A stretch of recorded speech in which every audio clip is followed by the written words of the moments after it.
Good morning and welcome to a Facebook Blueprint module called Plan Your Advertising Campaign. We'll also be looking at scaling your advertising efforts on Facebook using the Ads Manager. My name's Dante St James. A bit more about me to come. First though, let's share that screen. So I've got a lot to get through this morning. If anything confuses you along the way, please pop your questions into the chat window or through the Q&A where I can answer those as we're going along, and hopefully cover off any of the questions you've got that may have some in-depth requirements with the Facebook advertising platform.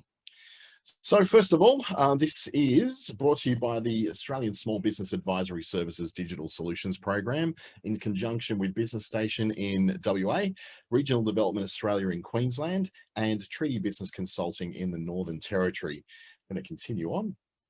Now, my name's Dante St James. I've got lots and lots of accreditations with Facebook. I'm actually contracted to them as a trainer and as a digital marketing associate, but I work through a lot of different businesses through Facebook as a lead trainer, a community trainer, a digital marketing associate, media planning and buying and marketing science professional certifications. And I'm also the creative strategy and community manager accreditations as well. What that just really means is that I've just had to do a lot of tests. I have to do them every single year to keep my contract with Facebook Australia going nice and strong. So what we're going to cover this morning is defining your business goal to make sure you're doing the right thing in the right way for your right audience, mapping that customer journey to what your business goal happens to be. And we're going to look at how to select your ad objective in the Ads Manager based upon whatever your objective happens to be or your goal happens to be. Whenever I say that word objective, it basically means your goal. So if that's the words are kind of a bit weird to you, don't worry too much because we're just talking about your goals there. So when you advertise with Facebook, you can reach people way beyond your current customers and create new customer relationships. I think we all kind of know that it goes a lot further than just the people you've previously dealt with. But what you may not know is that if you've got a presence on Facebook and Instagram, to reach new people, you can create ads. Now, this is probably a real 101 beginners thing for those who may have just boosted some posts before. So if you wanted to increase, say, your brand awareness, increase a bit of excitement around the brand and get your customers to purchase whatever you're selling, whether that's your products or your services, all those things can be covered in the Ads Manager, which looks a little bit like this. And this is where you'll start when you're ready to run ads on Facebook and Instagram Messenger, or what is called the Audience Network, which is a network of sites and apps that are outside of the regular Facebook environment. So they take ads from the Facebook platform, and so it gets them to reach a lot further than just the Facebook apps themselves. You just quickly get across a couple of settings. It's my screen's sort of jumping all over the place, so I just got to make sure that I'm not missing any chat items that come up and make sure I get them when they do come up. Right, we're done. Now you can go to the Ads Manager by going to facebook.com/ads manager. Now this is on a desktop environment, so we're going to look at that primarily, but you can also get the Facebook Ads Manager app, which will also help you. That's for iOS and Android. Once you've got that on there, it helps you to check on your campaign so you can see what's going on. You can still access most of the Ads Manager functionalities. You can create and edit your ads, you can track the performance and manage your budgets and your schedules, all that stuff with the app. But I find that being a very desktop-oriented person, when I'm running ads for my own clients, I tend to want to do it from the desktop because I've got a few more screens to work with, and everything just looks to just work more clearly for me. And I'm a very visual person, so to see the big picture on screen certainly helps me out a bit more than doing it on a mobile phone. But don't be discouraged from getting the app, because the app is actually quite good. And look, 91%, I reckon, of the functionality that's in Ads Manager is in the Ads Manager app as well. So what makes Ads Manager fairly useful when it comes to being a small business that wants to sort of promote themselves beyond their current customers on the Facebook family of apps? Well, it helps you to create and manage multiple ads at once. So in Ads Manager, you can edit things like the audience or your budget or perhaps your placements. And by placements, I mean where your ads are going to show, whether that's on that audience network we were talking about, whether it's on Facebook, the feed, the stories, Instagram feed, or within the Messenger ad spaces as well. And it helps you to create things like duplicates of your ads as well, in case you go, okay, this is the kind of campaign I really liked. Now I want to repeat that in another campaign again. You can also track the data and evaluate how your ads perform. So you can view lots of up-to-date data on how things are going, whether that ad is actually performing well, whether the other ad's performing better than that ad. You can look at things from a very high level. So for instance, in your account, all the ads you might be running at once to see which ones are performing great and which ones aren't. But you can also go down to each individual campaign that you're running. So let's just say you're running a campaign to sell, let's just say it is palm trees. You're doing live palm trees and selling those.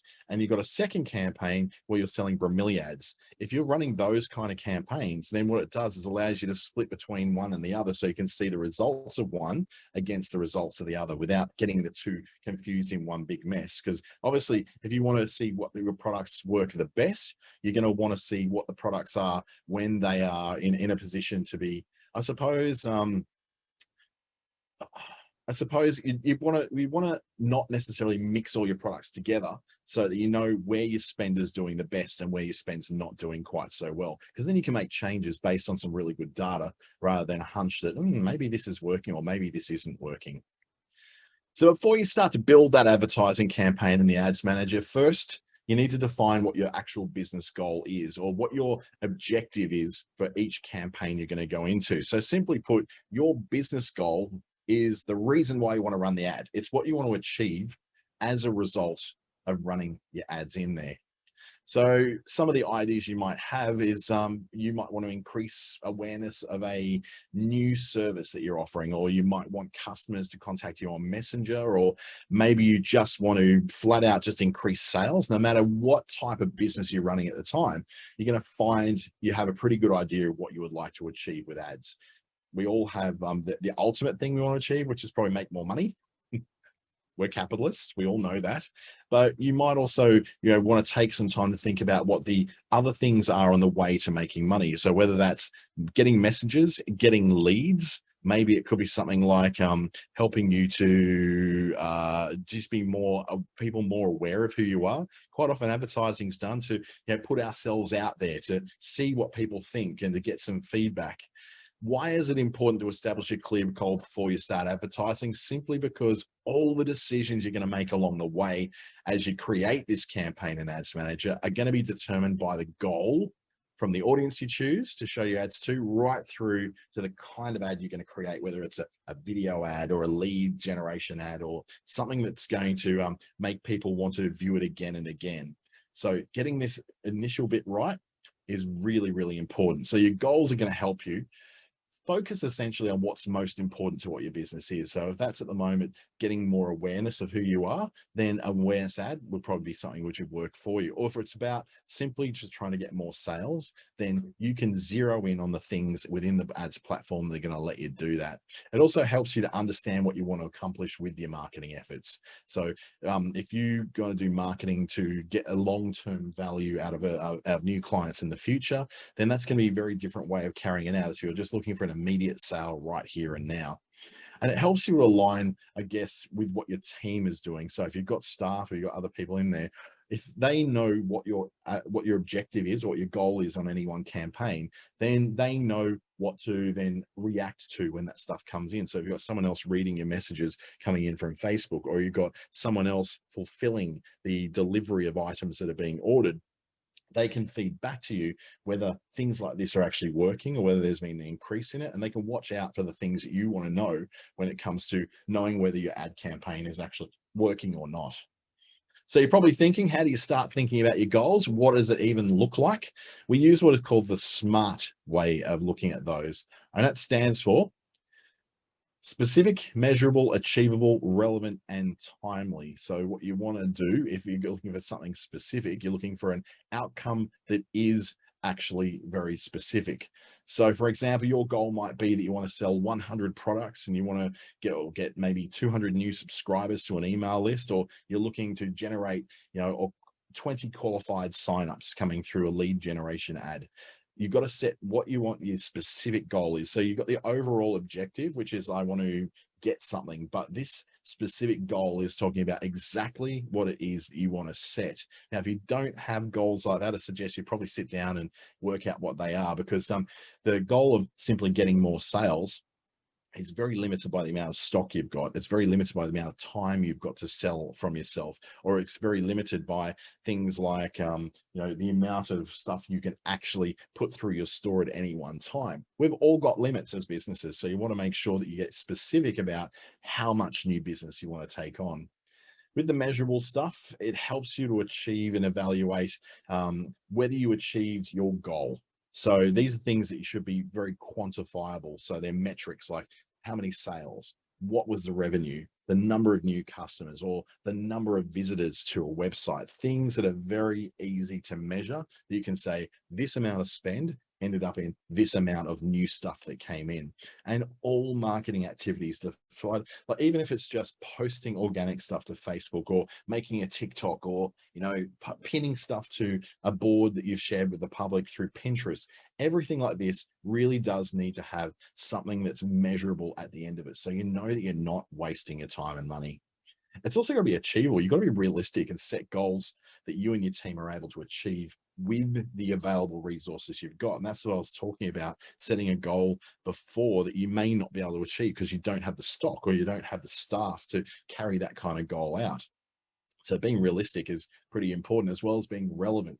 The objectives you will get should really align with what your strategy is. So you need to adjust those goals so they make sense for what your business is. There's no use saying I want to take on 1,000 new customers when there's not 1,000 new customers that are available in your market, because you live in a town of 328 people and you're a local business. So you've got to be very relevant and realistic to what those goals are. And finally, they should have a start date and an end date. You should have something that's going to tell you that by this time, I want to achieve this. So I'm going to start the marketing activity on this date, and I'm going to end it on this date. And by this date, I will have achieved this goal. So when you set those kind of things, that's going to color everything you're doing after it. It's going to color the amount you're going to spend, the geographical area you're going to target, the target audience you're going to want to reach, all the stuff that's really fun about even your creative and making your Canva graphics and making your ads, and all that stuff is going to be colored by what these SMART goals happen to be. So to get started, you've got to ask yourself these questions to create what your business goal is. You got to ask yourself, what needs to be done? Can it be measured? Is it achievable? Does it make sense for the business? And when will it be done by? That way you're setting yourself all the right questions to ask, so that when you put that money into Facebook, you at least know you've done the right kind of research. So let's look at a few examples of some goals from 3 sample small businesses we've got. We've got a restaurant called Little Lemon. They have a goal to increase the number of food delivery orders on weekdays to 50 per night during the month of, say, December. Okay. Then Lucky Shrub is a garden design firm. They're in the upcoming year looking to generate 20 email and phone number signups for project consultations, right? Lucky Shrub decided that 20 signups is pretty achievable from experience and how many projects they can do at the one time. The team also knows that it takes a bit of time to nurture those relationships with their clients. So a goal to generate some leads seems to be the logical step for them to take, rather than just going straight for the sale, because they need to be able to, they can only handle so many projects at once. So they want to make sure that those leads are coming in fairly consistently, but not overwhelming them all at once, because there's nothing worse than wanting to see a consultant and they're booked out for the next 6 months. It seems pointless to advertise in that case. And then you've got an online jewelry company called Mangata and Gallo. They've just started operations and want people to learn about the business and think of them when special occasions come up. So Valentine's Day, wedding anniversaries, that kind of thing. For them, the goal may be to increase the number of website visitors from 2,000 a month to 5,000 a month, because they know that when they have more visitors, they have more sales that are going to go there. It's one of the patterns they've noticed in their business. So if you're inspired and ready to find your business goal for your business, well, here is a bit of a template you can get started, and feel free to screenshot this one, because it's actually a really good one to prompt you. Even for the campaigns that I run with my 2 ad creative contractors that I work with, they use this particular template. So they sit there with the customer and actually ask these questions. Okay, what is the specific goal you want to achieve? Okay, how do we measure whether it was successful or not? Okay, is this really achievable, or are we just like sort of dreaming about it? Is it relevant to the market we're going to? And is there a time limit that we need to achieve those things by? So that's when we come up with what the business goal is, what they're trying to accomplish with the advertising, and what a successful outcome actually looks like for that particular client. So the boxes on the left are just pretty much a helpful checklist to ensure that your goal's specific, it's measurable, it's achievable, it's relevant, it's timely. And the box at the bottom is where you're going to get thought starters to help define your goal. So those questions where it says ask yourself, literally ask yourself or ask the client if you're someone who's doing social media marketing for someone else. Once you're ready, write down that goal in the empty box. So you then have, I guess, the framework for everything you're going to do for your ad campaign after this. So take a chance to screenshot that, because that's something you may be able to use quite a lot. And just even don't have to print it out or anything, just write it on a bit of paper and always just have that. I've always just got it as something in my drawer, which I pull out of a folder and go, my templates, here's my template for defining business goals. There you go. Take that with you when you go to see the client. Now, next, what we're going to do is map the customer journey to the business goal. So we've defined your business goal. So now we need to think about how the customer is going to get there and how to align what the customer journey is with the goal you want to achieve at the end of this whole campaign. So you can think of the customer journey as a bunch of experiences that people go along before they decide to purchase any sort of product or any sort of service. Right? So they're going to take a journey towards you. They don't just suddenly appear. They take a very defined steps along the way. So your marketing advertising efforts are going to help move your customers along that journey. And this is often called a sales funnel. So if you ever thought of a sales funnel, kind of looks like this, and there's little steps along the way that people will go through. So your marketing and your advertising efforts are going to look a bit like this. So the term funnels used because the number of prospective customers at each level gets smaller as they move from awareness, which is at the top, through to conversion. So let's start off from the funnel. You've got, first of all, the awareness level. This is where your customer first learns about your business or your product. They may not have ever heard of you. They may not have even heard of your product. They probably don't even need it at this point. They're just being made aware that this thing does actually exist. Then followed by that is the consideration level, which in the consideration level, that's when the customer becomes interested in a business or your product. So they were maybe not aware before, now they're aware, but they're now also interested. They are lining you up against others. So for instance, if you're selling handmade soaps that are made with only organic natural ingredients, then you're going to be compared to other people who make similar similar things to you. And finally, when the customer decides to buy a product or a service, they move down to the conversion stage. So that is essentially the most simple of what we call a sales funnel, or probably more friendly rather than sales funnel, sounds a little bit impersonal. The customer journey from awareness through to consideration, through in the end to getting that sale and converting to become not someone who's a prospect, but someone who's now a customer. So different marketing messages are going to be different at every stage of this journey. So your marketing efforts are going to have to focus on moving your potential customers down that funnel so you can get them through different levels of messages. So what that often involves is a couple of different campaigns that will run at the same time. The idea is that in the awareness stage, you would have a campaign running to get people initially aware of who you are. Then your consideration campaign takes those people, those same people, and lets them then move into an area where they will be interested in what you're doing. How will you know they're interested? Quite often it's because you've got a video ad in the awareness stage, which plays for about a minute. It's got all the information about your products or services, and they've watched it for at least 15 seconds. Now, you know how you use Facebook. It's like scroll, scroll, scroll, scroll. If someone stops and watches something for 15 seconds, they're obviously interested in something. They may not watch the whole thing. They've had enough interest that it grabbed their attention for a whole 15 seconds. And you and I both know that attention spans are very low in this day and age. So if someone's going to be interested in something on a Facebook feed or an Instagram feed for 15 seconds, then they're very, very interested.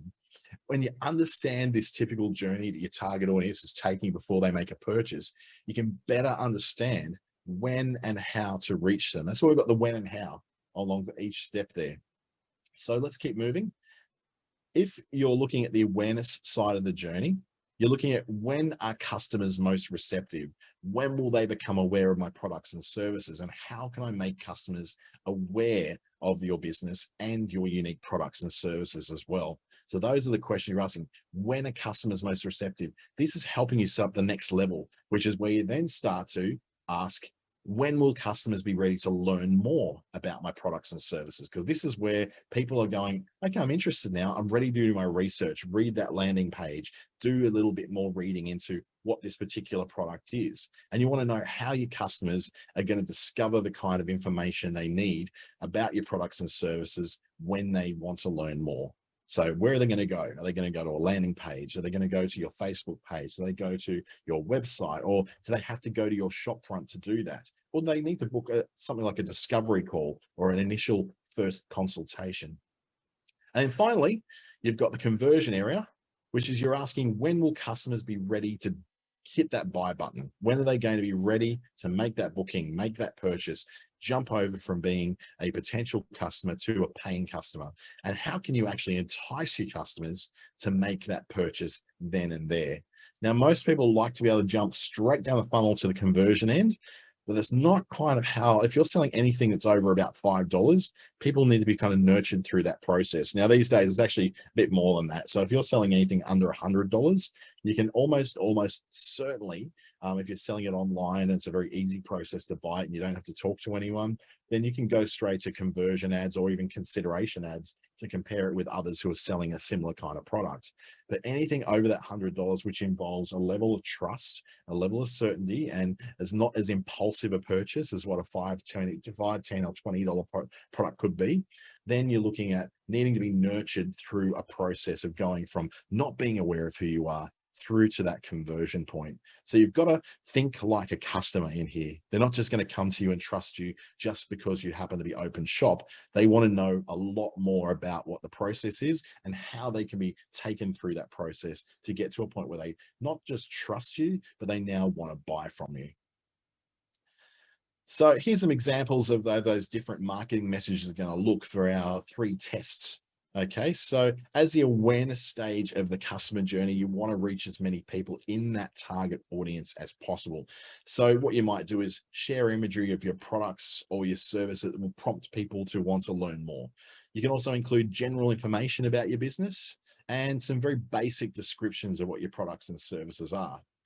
So once people are aware of your business, so they've got that general information they need, they've got those products and services descriptions and the photos, they know what they're looking at, then you need to focus on the specific benefits of your products and services. That's when you're looking at what's the benefit to someone of buying your particular product? What's the benefit to their life? Does it enhance their life, help them save time? Does it make them smarter? Does it give them status? Does it make people look at them and go, oh, you're very fancy for having that particular thing? Or is it something like you're just needing to differentiate between yourself and your competitors, where you want to say, well, yeah, everyone else does a half-an-hour consultation, I do a 1-hour consultation for the same price, or everyone else is just using any old sort of like essential oils to produce these, but I'm using top level doTERRA essential oils or my own homemade distilled oils that I'm making myself. So if you've got differentiators like that, this is the area to start doing that. Just being aware that something exists doesn't mean that someone's necessarily got all the information they need to be able to buy it. And finally, in the conversion stage, you want messages that are going to encourage purchases. For example, you're going to share things like promotions and special offers and deals that may prompt your customers to jump over from considering you to actually definitely becoming that customer, hitting the buy button or hitting the book now button, all those kind of things, going from, from knowing what you are doing through to considering how you stack up against the competitors through to now deciding they're going to go with you. So let's walk through an example with Mangata and Gallo, right? They're going to sell unique jewelry and diamond engagement rings. So Mariana is the owner and she's also the lead designer. She sells her jewelry directly from the Mangata and Gallo website. So they don't have to have a storefront. So they're doing it all online. So most of its sales are made online. Look, they've got a small storefront. It's nothing that huge, but they really do rely on the online area for most of their sales. Would you really think about it, diamond engagement rings, you wouldn't really want to buy those online, would you? But people are definitely doing that these days. Now, Mariana knows that she has customers at different stages of that journey, because let's face it, a diamond engagement ring is not the cheapest thing on the planet. So she needs to consider different messages along the way to move them along that funnel. So the awareness stage, Mariana might post some images of all the types of rings they produce on their Facebook page and their Instagram profile. So that's in the awareness stage, posting photos of rings and things with a Valentine's Day theme, because she knows as Valentine's Day comes up, it's definitely the time of year then there seems to be a disproportionate amount of engagement starting off. I don't know if it was about you on your feed, but I tell you what, there was so many people getting engaged this year on Valentine's Day. It's almost like after last year, they decided this year we're going to go and do it because we've actually got a chance of actually having a wedding now, unlike last year. At the consideration stage, Mariana might then just post some testimonials from customers who have explained why they purchased a particular ring from Mangata and Gallo. She might also share pictures of different diamond cuts and unique settings that they do that nobody else really does. So she's a bit of a designer, and you probably, you may be a bit creative too. You want to show off what your creativity is, what your unique selling proposition is. What's unique about your particular product as opposed to everybody else out there in the marketplace. And then, so you see the when and the how. The beginning of January, she started posting those photos, so getting people interested in the fact that this thing is available. And yeah, Valentine's Day is coming. That mid-January, that's when you're looking at going, okay, people are starting to really hot up in their interest in Valentine's Day and getting engaged. At the conversion stage, right at the end of January, which gets a little bit of extra time for sizing the rings and getting delivery. So they've got instructions on the website of how to size your rings properly. At this conversion stage, Mariana might actually then promote a Valentine's Day sale or things like free shipping for purchases made in February. So leaving enough time for the shipping of that to happen. Now, I'm guessing this is probably an American company example. The shipping might be a little bit quicker to get there. If you're shipping within Australia, it's not too bad at the moment, especially if you're sending by couriers rather than just by Australia Post.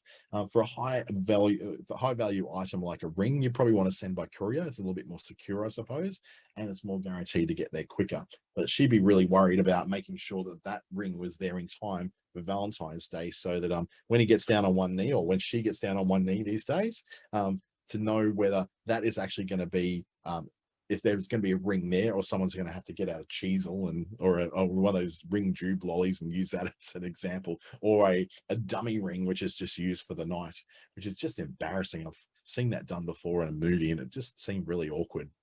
So this is what her different journey template might look like. So based on different marketing messages she's going to put through. In the awareness, which is the beginning of January, she's going to post photos and videos of stuff on Instagram about Mangata and Gallo rings with a Valentine's Day theme. So when she kicks the consideration area, we're going to look at those testimonials in mid-January from customers and different engagement ring styles with a bit of a Valentine's Day theme. And the conversion end, Mariana's then going to, at the end of January, getting a bit of time for that sizing and delivery to happen, give a discount of 10% off all engagement rings and free delivery. Now, whether that 10%, I know everyone says, oh, should you really, have to, give discounts every time? Look, that's just an example. You may not have to discount at all. You may actually release a new range of rings that are coming out of that particular time, rather than having to discount. Or discounting is kind of one of those weird things. You can have an slightly inflated price, 6 months before, and then you cut it by 10%, which is then your regular margin as well. That's up to you. I don't know what your ethics are with charging for things, so that's good. Angela just put a question through asking if everyone's going to be at different stages of their decision making, how do you manage when you share your information to cover everybody? So what you would do is usually do 3 different campaigns. You do an awareness campaign, you do a consideration campaign, and then you do a conversion campaign. So what you do is say, if you've got, let's say $300 a month, you might want to spend, maybe $150 of that on the awareness side, because that's going to go to a lot more people to get them interested. Then when you're retargeting people who have, say, viewed a certain percentage of your video, which was part of your ad, then in the consideration stage, maybe $75 of that is going to be geared towards the consideration stage, and then another 75 towards the conversion stage. So even though everyone's at different levels, you'll be making 3 different ads with 3 different lots of creative and putting those through as 3 different campaigns, so that each one, so one message doesn't really suit everybody. You're going to have to probably go and make sure you've got enough messages to reach people very specifically at those different levels of their purchase intent. So I hope that sort of answers what you're looking for, but keep asking those questions, please, because I love getting the questions. It really makes it kind of come a bit more to life. So now you've defined your goal and you've explored what the customer journey is or the sales funnel is. Now it's time to build out that first campaign. The first step to creating an advertising campaign is selecting that campaign objective, the thing you want to achieve first. So if you want to follow along in Ads Manager, you can feel free to open up your account now and click create. So you go to facebook.com/ads manager. If you want to follow along, you can open your account and click the create, which is the green button in the top right of the screen on the desktop. So the first we're going to look at, remember the journey funnel we looked at: awareness, consideration, conversion. So those 3 stages. So awareness objectives help people to learn about your products and services. They help to become aware of something they weren't previously aware of. The consideration objectives, they get people to really seriously consider you and seek a bit more information out about your products and services, particularly if those things are over $100 each to do. And the conversion section encourages people to purchase or use your product or service. So how does that look in the ads platform? Let's take a bit of a closer look at those objectives, right? So if you want to align your business goals to ad objectives, let's review first what we really learned about the goals and how they sort of tie into what your objectives are. So we've identified your goal, we've aligned it to the customer journey, which will identify the actions you want to take, right? And now we need to decide which objective we're going to select, which is the one objective that's going to align the best. In awareness, let's just say, we take a look at a couple of these goals and how they match with an ad objective in the Ads Manager. The first thing you do is list all of these ad objectives on page. If you haven't got the digital guide, so I'd normally send out a digital guide for this one, but that's okay. Let's start with the awareness level. So if your business goal is to say, show more people ads that are relevant to them, right? The people who are most likely to remember them, your business goal will map to what is called the brand awareness objectives. That's one of those things where you're saying, I just want to get us out there, to get our name remembered, to know that people know that when they're looking for this thing, they remember our name. So if you want to do that, that's using what is called brand awareness. So if your business goal is to show your ad to as many people as possible, though, you want to get out there almost like TV or radio, get out, reach and frequency, get it all out to everybody as much as we possibly can, to get as known as you possibly can. Then your goal will be the reach objective in the Ads Manager. So what we're going to do is take a little bit of a closer look at the reach one. So the reach is about maximizing the number of people you want to reach with your ads. You want to get it out to as many people as you possibly can. You don't care who those people necessarily are. You just want to get that word out there, right? So if we're looking at consideration, there's a few examples of the goals and objectives we can use here to increase the consideration. When people are aware of what you are, they are interested in what you are and what you do. So if your business goal is to maybe collect information from people interested in your products or services, such as maybe, let's go signing up for newsletters, for example, then that objective is going to be what we call lead generation. So there's an objective actually called that aims you towards getting people to sign up for stuff. If your goal, though, is to communicate with potential or current customers to encourage a bit more interest in your business, then that's going to map through to the messages objective. What you want to get is more people messaging you. And if you want to get people to go to your website, for instance, like it could be your shop front, it could be a blog post, it could be a landing page, then what your objective is going to be is traffic. You want more traffic to go through to those individual places. So I've looked at what a couple of the awareness objectives are, particularly the reach one. That's going to be the one that most people use. In consideration, most people are going to use traffic to go through their own websites and their own properties, but you may also want to get a little lead generation form. They're quite good for when you've got, say, job ads, or you've got, someone trying to book a discovery call. It makes it very, very simple within Facebook and pre-fills out the form for them with their details.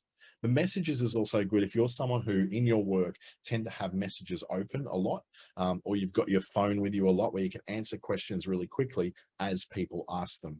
So there's different kind of ways that you need to suit whether these are realistic for you to use and what kind of turnaround time there will be from a lead being answered, a message being answered, or traffic actually going and converting into a sale. So at the consideration, let's just say that your business's goal is to reach people more likely to engage with your page. So you're looking for more likes, shares, follows, all that, comments, all that sort of stuff. Then you might map through to what is called the engagement objective. But if your business goal is to maybe encourage people to download an app, so I'm not sure that many of us have got apps, but if you do, this one could be for you, then you're going to go with the app installs objective. But if you've got really good videos, and some businesses have incredible videos. I was working with a hairdresser yesterday morning, and she has made the most brilliant recruitment video that every time she's looking for a new stylist, she's got this awesome video, which makes the salon look, well, her salon is pretty high end and amazing, but it's all not just about the salon, it's about the lifestyle that comes with living in the particular city where she is. So if you want to get people to view videos, then video views is the consideration objective that you'll be looking for. So these all are matched to the kinds of things that people do. An engagement objective matches very directly with people who are what we call engagers. They tend to like things and react to them, comment on things, share things. They're more engaged with that sort of thing. People who are likely to install new apps on their phone, that they'll get the app installs. Video views are people who watch videos. People who who are targeted by the traffic ads are most likely to be the kind of people who are clickers. They like to click links and go and look at things. So just bear in mind that each of these doesn't just go with what you want to do. It matches automatically with the behavior of people on the platform to make sure that you're getting the best possible match for people who actually will do what you need them to do as they're working through that customer journey towards you. So let's give an example here. The engagement objective might be an ad that gets you more page likes or more responses to your event or more post reactions, more comments, more shares. Like with this particular example from Wind and Wool, they're an online retailer that hopes their customers are going to sign up for their newsletters and their blog posts. So they've actually used the engagement in the consideration part of the journey, in the consideration part of the ads platform, to then go, okay, this is what I want to achieve. So matching what they want, which is this thing to get more page likes and event responses and post reacts and comments and shares, they choose the engagement objective when they get into the ads platform. Now we look at the conversion end, at the really what we call the pointy end, the point where most of us really want to get to. That's when we get to, well, matching things like, if we want to encourage people to take a very specific action on your website, like adding to cart or completing the purchase at the end, that objective would be what's called conversions. So that's a very direct objective. And this is about people who are very much engaged shoppers. These are people who do buy stuff online, and that's been tracked very easily through the Facebook platform. Now, if your goal is to increase sales from the items in, say, the Commerce Manager catalog. So if you don't know what I'm talking about, it's just where you've got a catalog of stuff that's in your Facebook shop or your Instagram store. If you want to increase sales from that, you can actually run an objective called catalog sales, which allows you to then encourage people who are very much like people who like to browse through catalogs of ideas or browse through lists of things that are in shops online, and you want to get them to then go to buy something from that catalog. Catalog sales is a great way of reaching that, and it matches with people that actually match that too. Or if you want to encourage more people to visit your bricks and mortar shop front, so your actual location where you're selling from, then what it will do is match to people who are in the vicinity of your store. So they're in the local area, and that will be what we call the store traffic objective. Now, this works better in higher population areas. So in our case, it'd be Brisbane and Perth. To a lesser degree, Darwin, but some of the larger regional cities, maybe Cairns and Townsville, can benefit a little bit from this. But generally what it does, it gets people who are usually within a kilometre of where you are. That's considered to be, they're within walking distance, or they're within a very, very short driving or Ubering distance, or, you know, in our case, hopping on a scooter where I am and going there. So that's generally advertised just to people very, very localized, because they're the most likely to be able to convert to a customer who buys something then and there because they're close by. So if you look at a conversion ad for an example, if your business wants to get more customers to purchase your products and services, I mean, have a look at these. They're absolutely gorgeous, these necklaces from Mangala and Gallo. Who wouldn't want to purchase these? The pictures are gorgeous. They're stunning. The actual design is quite stunning as well. Well, then what you have to do is do the conversions campaign for that. So I'll just go backwards on that. So I want to look at those gorgeous photos. This is a really good guide of the kind of photos you could really start to produce when you want to sell things like jewelry or clothing. Just be really, really aware of the kind of light and shade you're using, because these photos are absolutely stunning. So now you've got all the pieces to start building a campaign in the actual ads manager. So once you have a clear business goal, you understand where your customers are in that journey towards you. Now you're going to align your business goal to an ad objective in Ads Manager. So let's actually see what that looks like in the Ads Manager. So there's another 2 steps we've got to kind of look at when we're looking at this whole thing. The first thing we need to do is identify your campaign objective. So we're just talking about that as like whether it's something in the consideration column, the awareness column, or the conversion column. You're going to then define who and when and where your target audience is going to see your ads. So are they going to see it on Facebook, Instagram, everything? Are they going to be in a certain geographical area? And have they got certain interests that you want to match to as well?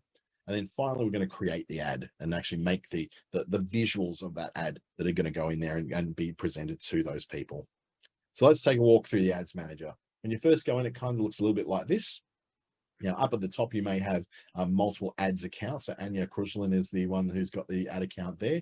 I've got about 13 of those for different clients and different campaigns that are run for different companies. So you may have a couple of those in there yourself.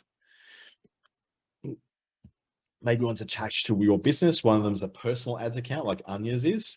So when you build a campaign alongside your friends, and then we're going to look at a company called L'Allure, we want to welcome you to the Ads Manager. So when you log in Ads Manager, you're going to see a lot of different tabs and a lot of different icons, and you can flip through the different campaigns. You can click through your ad sets. So I think of campaigns as what I want to achieve. Ad sets, who I want to achieve it with, and your ads as well, which is what I want to achieve it with. So what is the actual ad they're going to see? You can look at the account overview, which allows you to see everything that's happening in your account from ads. So you might be running 30 different ads in 30 different ways. You can see them all in here and see what's performing and what's not. And you can see how your campaigns are performing in the insights over on the right, which is a little chart there, the bar graph that tells you how everything's performing. You can break it down campaign to campaign as well. But this is where you're going to spend a lot of time measuring whether what you're doing is actually working at all. And that's really important. Now, L'Allure is a beauty and personal care brand. So they're based in Atlanta, Georgia. They specialize in silicone-free, paraben-free, and plant-based products. Their line of hair care and beauty products features a variety of natural, locally sourced ingredients, such as things like shea butter, mango butter. That sounds delicious. I'd rather eat the mango butter, turmeric, and African black soap. They sell products directly on their website, but they also sell them through boutique hair salons as well. So let's take a look at those.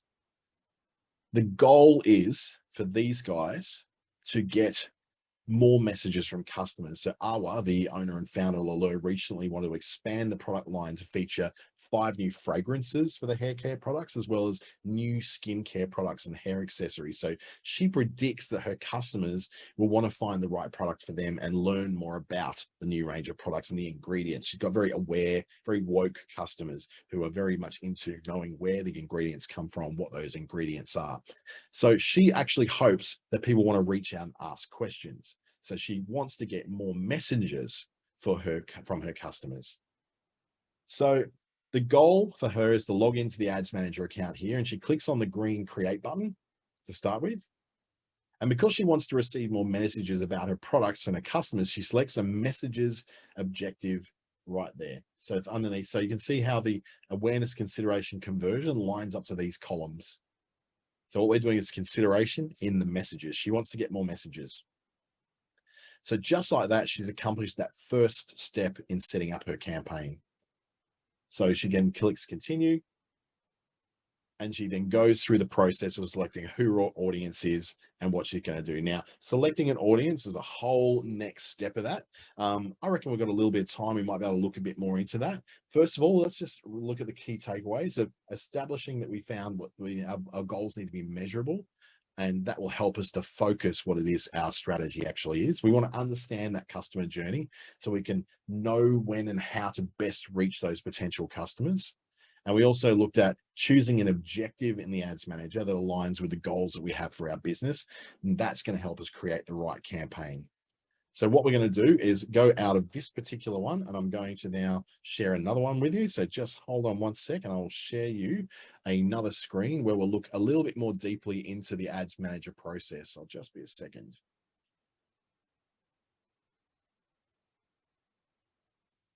There we set off the slideshow. And we're off and racing again. So what we're now looking at is scaling our whole thing with Facebook Ads Manager up. So we're going beyond just selecting that initial bit. So what we're going to look at in this bit is recognizing how those goals can be aligned to objectives. We've already covered that. We're going to look at the possibilities in the advanced targeting. That's what I want to show you right now. And looking at the scheduling options and the creative ad formats you've got in the Ads Manager. And then understand how reporting works. So this bit's going to be a little bit more rushed because this is the bit that's actually the easier bit to do. Getting the objective right takes a bit of time for you to understand where that is. So the customer journey or supporter journey in the case of a not-for-profit will be raising awareness, activating people, and then raising funds. We go into the ads manager. We look at that we can create ads. We've already gone to that. You can manage multiple ads in there. Like I was saying, you don't just have the one, you've got many that you can run all at once, and then you can evaluate how it's going. So we looked at the awareness, we've looked at the consideration and the conversion. We've gone into the ads manager. We've selected different levels. So remember the example we used for Lalure was looking at messages. And then what we want to do is then use advanced targeting. So we've selected our campaign objective. Now what we want to do is choose who we want to send our ads to. 3 different kinds of audiences, what we call our core audiences. This is based on things like where people are, what their age group is, their gender, and their interests. Then there's what we call custom audiences. Custom audiences, they are things like uploading your contact list or your email list. And it goes, oh yeah, I know who those people are because I've got them on this system as well. So yeah, I'll send ads to them. But then the more powerful side to that is what we call a lookalike audience. So once you've actually established who your audience is, you're then starting to go to the point of, okay, now I'm going beyond just who I think my audience is. I'm going into the additional people outside of that, people who are just like the people who are in my list of customers, or people just like the people who viewed my videos, or people just like the people who follow my page. Now, as we move down through that, so let's just say that in the campaign level, we selected an objective. So we already did that bit. We've moved down now to the ad set. Now the ad set, as I described before, is this is all about who I want to advertise to. So the ads manager makes it easier for you to manage how you ad spend and how often you'd like to advertise. And there's an option that helps you to minimize your spend, and also some ad scheduling options that help you to limit your ad spend as well. So you can make some choices through there. Through the budget and schedule bit, if you were to select something like a daily budget of say $10 a day, just equivalent, you can look at what it's going to cost you every month. $10 a day is roughly $300 a month. $5 a day, roughly $150 a month. Once you get below that $5 a day, you're starting to get very, very limited ad campaigns, and you'd have to go, if I'm only going to spend $1 or $2 a day, then I've got to expect that my audience is going to be quite small, and I'm not likely to get huge responses because I'm just not reaching that many people. So if you've got a very local business in a small town, then $1 or $2 a day could actually result in some great responses for you. But if you're in Perth or Brisbane, or even in larger regional centers like Toowoomba or Sunshine Coast, Gold Coast, then $1 or $2 a day is barely going to reach beyond your suburb. So you really need to consider that in a bigger city, you need to spend a bit more to reach more people as well. So in your ad set, you're going to find that there is the budget and schedule part, but there's also your audience and your placements, where you want to place your ads. So looking a bit closer at that budget and schedule, your daily budget can also be a lifetime budget. So you can say from January 1 to February 1, I want to spend a certain amount. I want to spend $100. So you can start to define the limits in terms of the dates and the limits in terms of the budget you want to have as well. So you can still get creative while staying very authentic and relevant with various kinds of ads that you want to run. So I feel like we kind of skipped a little bit over the actual selecting of an audience though. When it comes to selecting the audience, you've got a few different options you can do for selecting an audience. So it doesn't really go too deeply into it in this one, but you're looking at things like behaviors. So a behavior could be something like small business owners. So that's one of the behavior groups I'll actually select quite often because I'm trying to reach small business owners. I'm a business to business.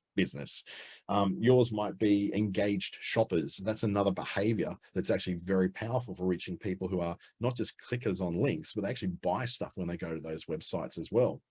And then another area of consideration for you for behaviors could be frequent travelers. So if you want people who do tend to travel a lot, that generally means they've got a bit of extra income that they like to use on travel. They may have extra income to spend on your particular products and services as well.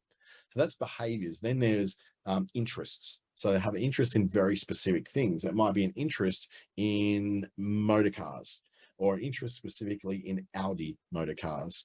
You want to go, if they're interested in Audi, I've got some products which are Audi themed phone case covers. So you might want to go, okay, I'm looking for people who've got very, very strong interest in this area.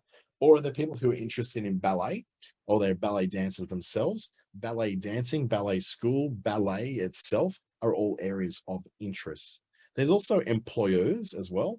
Very, very large companies can be listed as employers. So you might want to get to people who are employed by Telstra, for instance. I don't know why you'd want to do that for an ad, but that may be a very, very good area for you to advertise to. And then there's also other areas like there's like a whole world of interests and behaviors and different job types in there. So go and have a look through them all, browse through when you get into there to look at what those are, to just go beyond just those real basics of the geographical area you want to cover, the age group you want to cover, the gender you want to cover. You want to look beyond that to go to very specific audiences in very specific interests. Now, if you're selling handmade soap, looking for the interest of handmade soap is probably not going to give you much of an audience. So you may want to go, well, what are the other things that people who are interested in handmade soap also interested in? Are they interested in organic food? Are they interested in linen clothing? Are they interested in farmers markets? You look at the things that your average person who is really into handmade, organic, natural soaps, what are they also into? And then tap into those, because they're interested in those things. They tend to be also interested in the thing that you're doing as well. So let's skip ahead now. We've had a look at that. The different kind of ad types you want, we'll look at things like a collection ad, which is a collection of photos or products or services that you provide that you're able to then showcase like that. So on the left, it's pretty attractive. Video is probably the number one thing out there at the moment. That's the one thing that seems to be converting to more people, getting more people interested than anything else. Carousels are also good. This one's in the format of of helping a not-for-profit or a charity, but your carousel may be photos of your products. So rather than just a little bit there with donate and share buttons, yours is a much larger photo that then shows maybe a short description of what your product is, and people can flick through and have a look at those. You can have a very specific thing starting off in that first photo, or you can say it can be dynamic, and let's just put forward the thing that people seem to react to the best. You can get a whole lot of advanced insights from what are called your Facebook insights. So there's advanced reporting you can get to work out whether your campaigns are actually doing what you're hoping they're going to do. So your campaign reports, for instance, are here. This is like a very illustrative example, as that you can look across the different columns, and they'll tell you based upon a certain ad range. So in, I'm not sure I can zoom in from here. Maybe I can. Nope, I can't. Up the top, it says this month, or top right, it says this month, June 1, 2020 to June 4, 2020. You can change the ad range to look at what your results are on a broader time, so a month or something like that, rather than just seeing where you're, it's actually, sorry, it's telling me that my shared window is not at the front. So I've got to make sure I'm sharing the right thing here. Sorry. Let me just reshare that again. Sorry. So I'm trying to share this one right here. There we go. The campaign report. That's the one we're looking for. Sorry about that. The campaign report will show things like the results, the reach, and the impressions, the cost that it's costing you to get to each result as well. So it's going to tell you, when you look at the results are based on what you chose to be the objective you wanted to get. So that objective could be website traffic. So if you said, I wanted to get website traffic, this will show you how many clicks went through to your website. The reach is going to be all about, let's see if we can get a bit closer in there. No, won't show us any closer. The reach is going to be how many people actually saw the ad. And then the impressions, let me go back one again. The impressions is all about how many times the ad was presented. So it went out so many times, but it was only seen so many times, and this many people clicked it. So if you start from the right and go back, impressions, how many times the ad was shown. Reach, the amount of times the ad was seen. And results, in this case, will be how many times the link was clicked. Your performance can be measured in each one of those levels. So your campaign level, the ad set level, the actual individual ads themselves. You can see things like, for instance, how many landing page views there were over a period of time on a graph. So you can see how that was actually gone. And you go, well, what happened on August 26th that caused this sudden spike in all these details? And go, oh, that would have been the day that we actually held the event. Because notice how it dropped right off afterwards. That's because the event actually ended. So you can look at those kind of things. You can look at, in this case, landing page views, or look at the amount of people reached as well. So you can look at the cost them to get each landing page view. It costs them $2.40 per landing page view. Now, if they were getting donations of $20 and above, that $2.40 didn't seem to be that bad a spend. You can also measure the demographics. So you can see men as to women in terms of who is viewing your landing pages, or who is clicking, or who is being reached. And then compare that, if it's landing page views or clicks, you can compare that with the actual reach, how many people it reached, and then how many landing page views or website clicks or video views or messages that were received from that particular campaign. Then your placements will show you where on the Facebook family of apps those ads were actually placed. So it could be in the Facebook app, or the Facebook areas, like Facebook feeds and stories. It could be Instagram feeds and stories, the messenger areas, or in audience network. What you'll find is, in most cases, the Facebook and Instagram placements will be by far the biggest. But I've had some campaigns I've run which have had trouble finding their audience on Facebook and Insta, but found an audience in the audience network. So when I look at those ones, I find the audience network doesn't tend to convert very well. They don't tend to click through to become customers very well. So what you find is that Facebook and Instagram placements seem to be the higher converting of those. I'm going to skip over this because I'm not looking at non-government organizations right now. We're talking about businesses, but it gives you an idea that operating on different platforms allows you to achieve very different things. So Doctors Without Borders, for instance, they're able to raise $110,000 from a very small Facebook spend. Heather, great question. What is the audience network? The audience network is apps and websites that are outside of the Facebook apps themselves. So it's not actually Facebook app or the Facebook website or the Instagram app or website. It's not Messenger.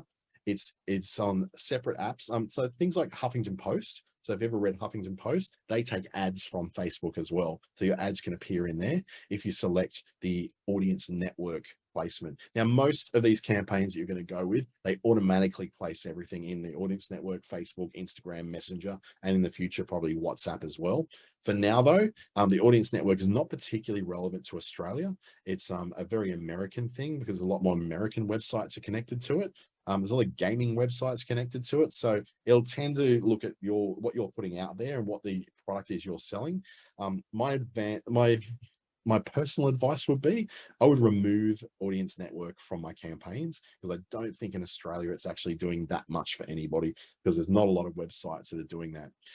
Angela, I'm actually based, that's a very good question, Angela. I'm actually based in Darwin. So, but I'm a digital nomad. So I spend probably half my time here, and the rest of the time I'm on the road in Southeast Queensland, North Queensland, Northwest WA, a little bit in Adelaide, and the Adelaide Hills around the Spencer Gulf as well. So yeah, it's a bit of a weird life that I have to travel a lot. But right now I'm in Darwin, so I'm looking out over Darwin City from my apartment, which I'm only here some of the time.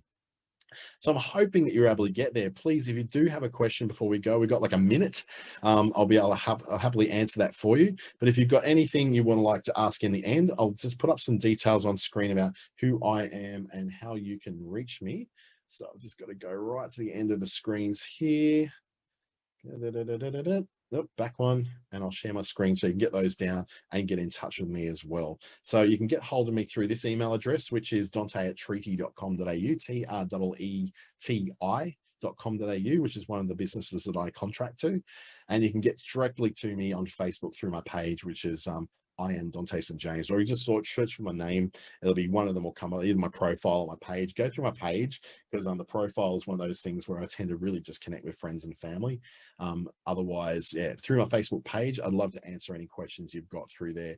I also put this particular video be up in the next couple of hours on YouTube, and I'll also be posting it through to my Facebook page as well. So if you want to watch it again, have a look at how these things work, please do through those pages, through my page. But in the meantime, you have an amazing day, and please bring those questions through if you've got any of them. Have a great day, and I'll hopefully see you again on another webinar very, very soon.